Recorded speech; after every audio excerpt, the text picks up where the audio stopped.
అమ్మమ్మ ఇన్స్పిరేషన్. నానమ్మ చెప్పిన కథలు ఆమెను అంతరిక్షాన నిలిపాయి. ఆడవారు వంటింటికే పరిమితం కావద్దన్న పెద్దల సూచనలతో ఒక్కో అడుగు ముందుకు వేసుకుంటూ ఆకాశవంత ఎదుకు ఎదిగింది. ఆమె పశ్చిమ గోదావరి జిల్లా పాలకొల్లుకు చెందిన తెలుగు తేజం దంగేటి జాహ్నవి. అమెరికాకు చెందిన టైటాన్ అనేటువంటి ప్రైవేట్ అంతరిక్ష పరిశోధనా కేంద్రం ద్వారా 2029లో స్పేస్లోకి అర్హత సంపాదించుకుంది. ఈ విమెన్ సాధించుకున్న ఘనత యావత్ భారతదేశానికే గర్వకారణంగా మారనుంది.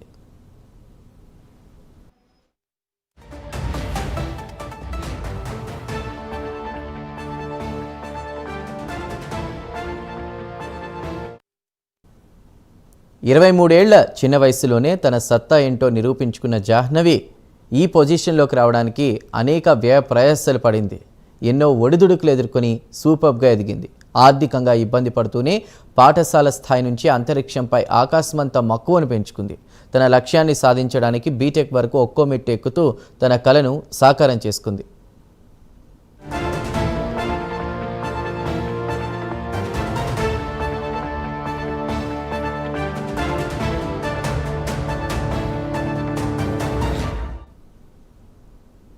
అత్యంత కఠోర పరీక్షలను ఎదుర్కొని అంతరిక్షానికి సంబంధించిన అన్ని పరీక్షల విజయం సాధించింది. తనకు సవాల్ విసిరిన అన్ని పరీక్షల్లో సక్సెస్ అయ్యి అనేక విషయాల్లో అవగాహన పెంచుకుని ఔరా అనిపించింది. అంతరిక్షానికి సంబంధించినటువంటి వాటిలో ప్రావీణ్యత పొంది అంతరిక్ష యాత్రకు ఎంపికైంది జాహ్నవి.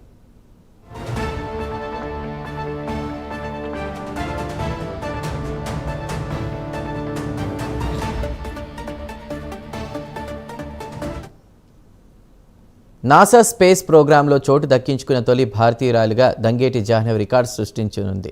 ఆస్ట్రోనాట్గా జాహ్నవి ఎంపిక అవడం భారతదేశం గర్వించదగ్గ విషయం. ఈ ప్రాజెక్టు మరో 4 ఏళ్లలో ప్రారంభం కానుంది. మిషన్లో భాగంగా ఆమె రోదసీలో ప్రయాణించి 2 సార్లు భూమిని చుట్టి వస్తుంది. ఆమె అంతరిక్ష ప్రయాణంలో 2 సూర్యోదయాలు 2 సూర్యాస్తమయాలను చూసే అవకాశాన్ని దక్కించుకోనుంది.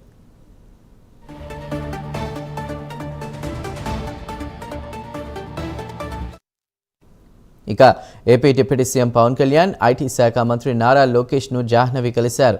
జాహ్నవి ప్రతిభా పాఠవాలను వారు కొనియాడారు. ఆమె సాధించిన ఫిట్ను అభినందించారు పవన్ కళ్యాణ్, లోకేష్.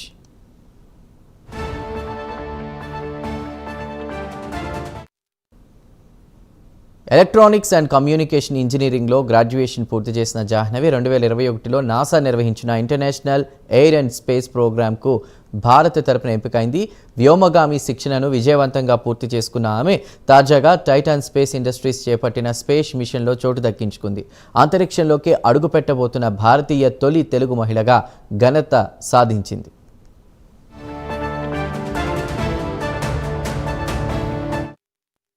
పాలకొల్లు ముద్దుబిడ్డ దంగేటి జాహ్నవి గారు అమ్మాయి చాలా కష్టపడి చదువుకుని, ఎందుకంటే తల్లిదండ్రులు వేరే కంట్రీలో ఉన్న కుటుంబ పోషణ నిమిత్తం వేరే దేశంలో ఉండి పనిచేసుకుంటున్న ఆమె మాత్రం నానమ్మ దగ్గర ఉండి చాలా కష్టపడి చదివింది. నిజంగా వాళ్ళ ఆర్థిక పరిస్థితి అంతంత మాత్రంగా ఉన్నా చదువుకి ఏమాత్రం అడ్డు రాకుండా అమ్మాయి చాలా కష్టపడి చదివింది.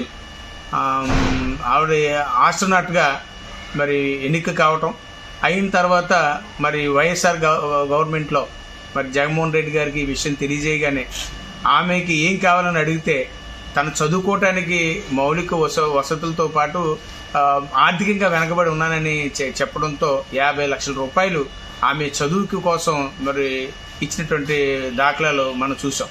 నిజంగా ఆనాడు జగన్మోహన్ రెడ్డి గారు ఇచ్చినటువంటి ప్రోత్సాహం బట్టి ఈ రోజున దంగేటి జాహ్నవి గారు ఇప్పుడు ఆవిడ 2029 సంవత్సరంలో స్పేస్లోకి వెళ్ళటానికి అనుమతిని మరి పొందటం అంటే చాలా గొప్ప విషయం. అందులోకి మన టీవీలో చూస్తూ ఉంటాం, ఎక్కడెక్కడో ఉన్నారో భారతదేశంలో ఇప్పుడు స్పేస్లోకి వెళ్ళినటువంటి వ్యక్తులు అని చెప్పి చాలా గొప్పగా చెప్తూ ఉంటారు.